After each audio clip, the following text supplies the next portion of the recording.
Hello everybody. Today we're going to talk about how to write in IELTS. As you know, there are two different IELTS exams. One is an academic one, the other one is general knowledge. Today we're going to deal with the academic one. There are two different tasks in both academic and general IELTS exams. In IELTS General, in the first part, you are supposed to write a letter, a formal or informal letter. And in the second part, like the academic one, you are supposed to write an essay. And in the academic IELTS Writing Task 1, you are supposed to write a report, an academic report on a graphic or on a chart or a diagram. Okay, let's start. What you need to do is to understand your task first of all. It's really important. You're supposed to write around 150 words, no more than that and no less than that. If you write more, you are not going to get a better score. That's why please don't waste your time in this part because the second part, the writing task 2, is more important. When you get your score, the most part of your score will come from the essay writing. That's why 20 minutes is okay. The remaining 40 minutes should be allocated to essay writing. And you would better not waste much time on this part. As I said before, what you're going to do is to write an academic report on a chart or a graphic. And while writing, of course, this is an academic writing, you need to be careful about some criteria. The marking criteria is what I'm talking about. First of all, you are evaluated in terms of task achievement. They want to understand whether you really understand what is asked to you. Can you read the chart or diagram, and can you make a comment about it? Can you write an academic report about it? That's why task achievement is important. After all, it's the question that's asked to you. You should be able to answer the question correctly. And of course, incorrectly, the second criteria comes. It is cohesion. You need to write in a coherent way. All your sentences should be unified. So it is not a collection of unrelated sentences. It should be in cohesion. And the other point that you should be careful about is vocabulary. You must have a good command of different academic vocabulary because if you repeat the same words, if you don't use the synonyms of some words, you're not going to get a good grade, not only in this part, but also in essay especially. So you shouldn't repeat the same word. You should use some academic words instead of the daily words, by which I mean, for instance, instead of important, it's better to say significant maybe. Instead of show, which is known by everybody, which is spoken in a daily speech, you had better say illustrate, maybe. Okay, that's what I'm talking about. The other point that you should be very careful about is grammatical range and accuracy. Your sentences should be correct grammatically, and you need to show that you can use many different grammatical structures. It's not just the usage of simple present tense in an essay or in a writing, an academic report. You must show that you can use relative clauses, adjective clauses, noun clauses, passive structure, and so on. That's why grammatical range is also another important point that you should be careful about. So in the introduction part, you need to explain what the graphic represents.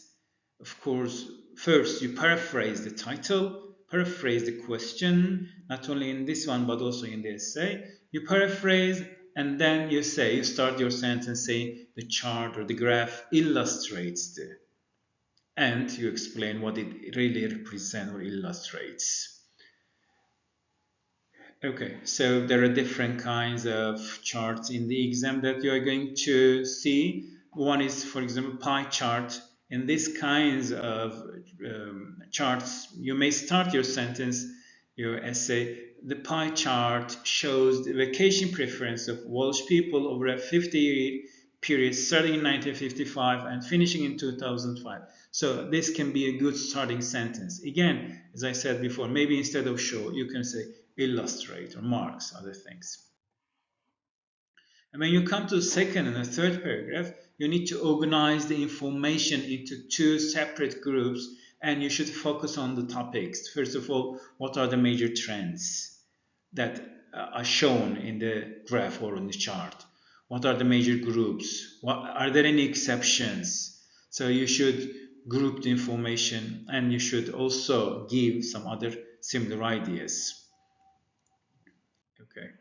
And when you come to the last part, of course, this is not an essay. You don't need to make a conclusion, but you can write two sentences summarizing your description. So what are the major overall trends? What are the main changes? And let's talk about some tips about writing in this part. First of all, if you cannot make some comparisons of the information, don't panic. So in such case, give just a summary of each part. And please avoid giving your personal comments about any topic because you are not asked to talk about your comment. If there is such an extra question or part of a question asking you to include your comment, that's okay. But otherwise, please don't put any reason because of the falls and increases or decreases. Just make the overall description or comment of the chart given. Okay, be careful about the tenses. If it's talking about about the past, use of course past tense. If it talks about future in the chart, you need to use your sentences in future tense. Or if it is just a general description, please use only simple present tense, if necessary present perfect tense as well.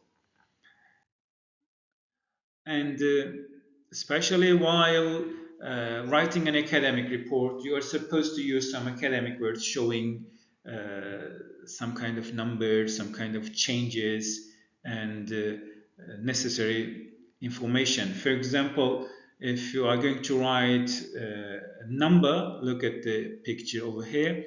If you are talking about 50%, it is a half also at the same time. You can say a third, two thirds, 3/4, a quarter. So, of course, you can use both structures. You can either say 50% or you can write a half. It doesn't matter. But you need to have some kind of vocabulary. That's why maybe it's better to write the written form. And in this part, one of the most important skills that you need to have is to be able to use the appropriate vocabulary. For example, there are some verbs that are really necessary. You have to memorize or learn them, like soar, leap, climb, rocket, surge, rise, increase, or if it's the opposite, sink, slip back, deep, drop, plummet, level, and other words. Okay, the verb selection is also very much important. And there are some adjectives that can be considered or named, labeled as academic. For example, significant is one of them. Dramatic, sudden, substantial, sharp, slight, and other words that are really necessary to show the change in the actions that is presented in the charts or the graphics.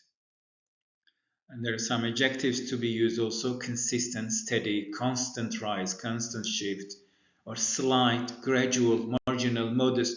Those are really necessary. If you know those vocabulary adjectives and verbs, it's going to be easier for you to just form the sentences.